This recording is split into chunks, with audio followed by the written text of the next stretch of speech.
Hi ladies, this is Kathleen and I am I Heart Kitty Cats here on YouTube. And I was so inspired by LeeAnn at Luvleescrappin and also Miranda at Miss Liberty 25 to do one of these altered Halloween canvases. And I'm sure I will get better at doing this, but I had so much fun doing this project, and I have a place for this over my mantle with all my other quirky Halloween decorations, so thought I would give it a try.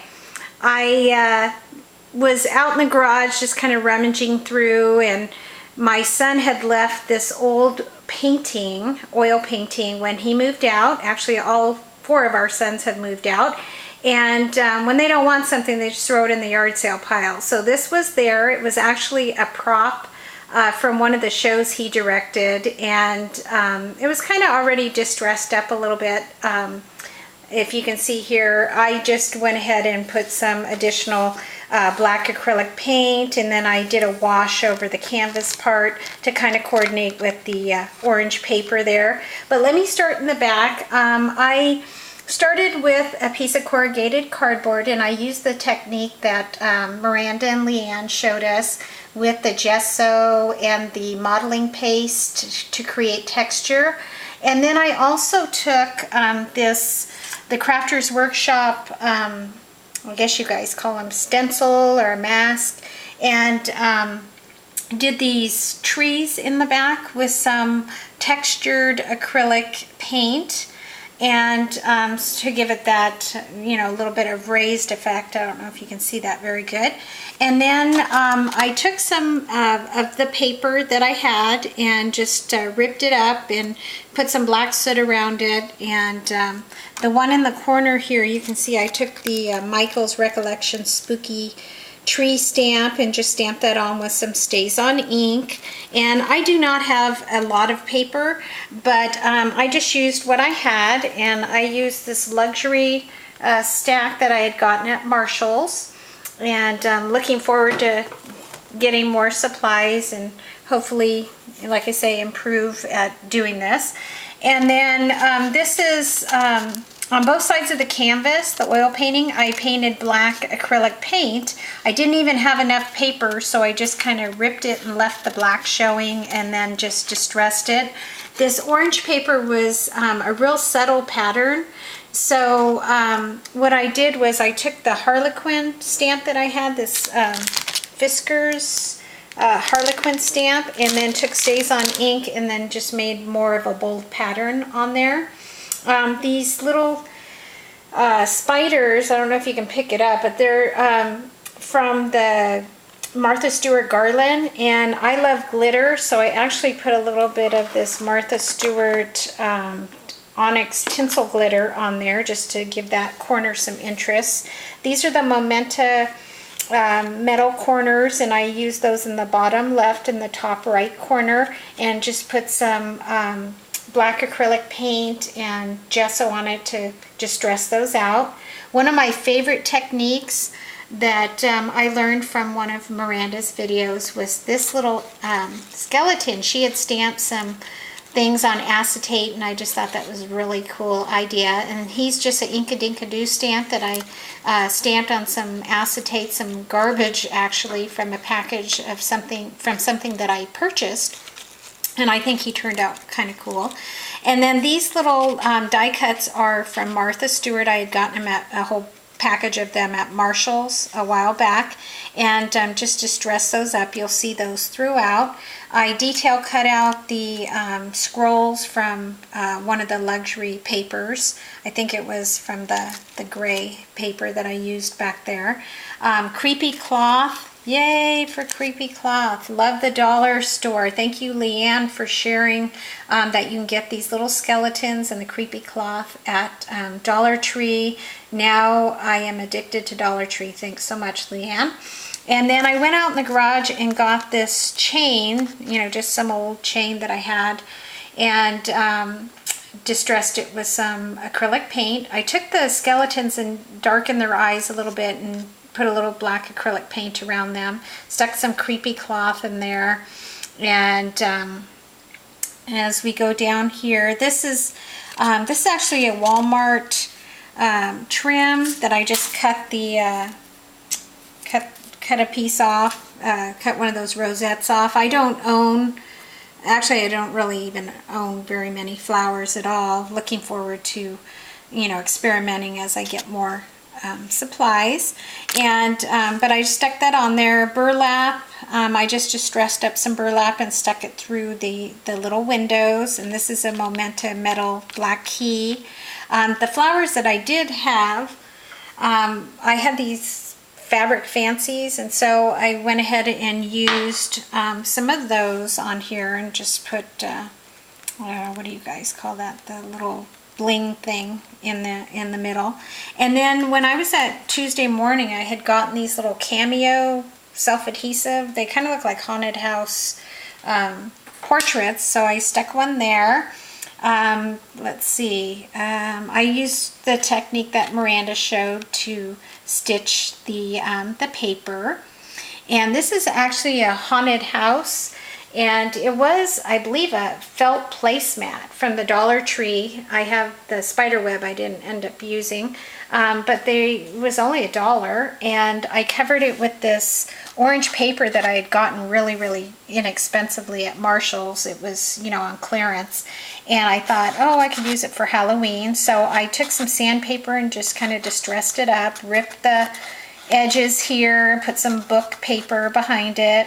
This tulle is from an old dress my mom was getting rid of. This is from Martha Stewart paper. I just cut out, I had some of that from Marshall's and just cut out one of the little words from the paper. And then I took my my script stamp and just stamped various ways all over the house. And then I like how it's away from the backing. It kind of gives it some interest. And this is one of those poker chip clocks, and I had seen somebody's video who used that technique or discovered that technique, and I really appreciate it. I, for the life of me, could not find that video again. So I think it might have been Karen at JB Lady Scrapper 48. I love her videos. She's so creative, but I'm not really sure if she was the one, so sorry if I messed that up. But I just took the Journey collections from the Journey and just took that little clock and stamped it on a poker chip and just dressed that up. And thank you so much, whoever gave that idea. And then this little light bulb is from our junk drawer from an old flashlight. These metal pieces are from our door jambs when we changed out the color. I saved these, thank goodness, and just distressed that up and put that on my piece. And then this is a Tim Holtz placket. I have some lace across the middle of the house. I don't have a lot of lace, and this probably is fancy as the lace that I have. So I put that on there, and it was black, so that worked. I don't know, did I already say that's a Momenta key? And then more creepy cloth, and then another skeleton, and I used the black feathers to create wings. And then this is another one of those poker chip clocks. And then I was so thankful I was able to find those Halloween Muse tokens at Tuesday morning, so I grabbed both packs. It's a skeleton one on there. And then the little die cut says, "Eager eyes peer out from the dark," and that's the Martha Stewart little die cuts. And then I have a little spring here from our junk drawer. And then the book paper roses that LeeAnn shared with us, I made some of those. Thank you so much, LeeAnn, for sharing that with us. And I found that another one of my sons, who's an actor and really into film, and when he moved out, of course, he threw in the yard sale pile these Leonard Maltin movie guides. I guess they come out with new ones, but they're great for book roses. They have a lot of text on them. So I used those, which worked out really good. The papers from that. There's another Walmart little rosette that I cut off that trim, the Fabric Fancies again. And then I have one little crocheted flower here, and I had gotten a bag of them on my very first trip to Hobby Lobby. It's about an hour away from us, and went there and loved it. Can't wait till they get one here in Fresno. And then this is just my $1 chandelier stamp that I did, that technique that Miranda showed us on the acetate again. I really like that effect. And then down here I just used oh, there's another little die cut Martha Stewart, and these were letters that numbers that I had used on my mailbox, and all of the extra numbers that aren't your house number are, you know, pretty much just extra, and you know, so I just took the 31 and distressed it out and put some stickles around the outside and a little more tinsel glitter. And so that's that. And then these little acrylic or plastic leaves were on top of, I had bought those, oh, a long time ago, those glass marbles or some kind of glass, I'm not even sure what you use them for, but this was tied on the top. They were just like decoration, tied on the top with some twine. It was fall colors, and so I put those on there because they were kind of orangey and they kind of matched the oranges I was using. And then I have one of these recollections, oh god, what do you guys call them? I gotta get the lingo. The bling. So I have that on there.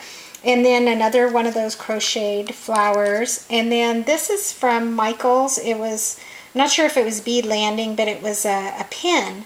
And it has a place down here, it's like feathery, and it has a place you can hang charms. But I just hung some of those Michael's numbers, and at the above you'll see I use the letters, but I just distressed these out and hooked them on to where you hang the charms.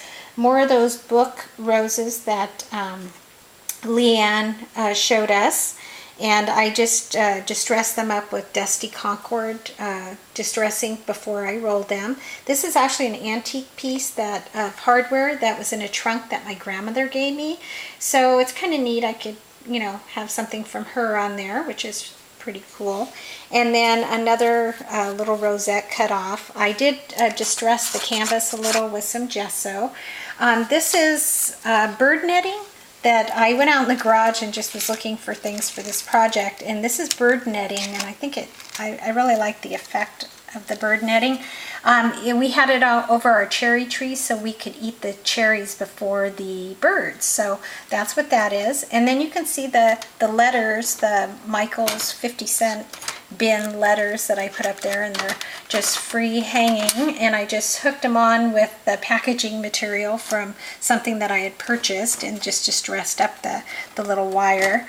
So that's what that is, Boo, B-O-O. And then more of the detail cutting, and up at the top, more creepy cloth, the last skeleton, and another Martha Stewart die cut, the raven, my $1 raven from the dollar store. And this chicken wire was actually from our compost bin. There was one little strip left that we didn't need, and it just worked out perfect. I made it into like a wave to kind of hold everything forward, and just painted it black, and yeah, it worked. And then up in the corner here, this is another book paper rose. Since I don't have many flowers, I had to make do. This is a magnolia leaf that I spray painted silver and then distressed it out. I just went outside and grabbed one of those. More of the bird netting. This is regular black netting up here. And then my $1 Michael stamp came in handy, my Happy Haunting stamp. There's a washer I distressed and put a Martha Stewart brad, Halloween brad on there. Some of the lace that I had, and a Michael's key distressed and put on there and just kind of hanging, which I like. And then also like I said, I don't have many flowers, so I just used this trim and just made it into like kind of a distressed flower, I guess. I hope I get better at doing those, but thank you all for all your great videos on flowers. I just need to practice. And then some gesso that I just put on there, and then these little baubles. And then there was a funny piece, because this canvas already had a gash in it because it was, you know, a prop. And so when I pulled the pieces back, there was one odd piece that wasn't attached to anything. So that's what this is. It's like a triangle that had come out, and that's what that is. So I'm not sure if I got everything, but I really appreciate all the inspiration that everybody gives on the crafting community here on YouTube. And please give me any suggestions for making better videos or improving my crafting. I enjoy watching all of you. I've subscribed to so many people and just really thrilled to be doing this. So anyways, have a great day, and I'll keep watching all your videos. Thank you.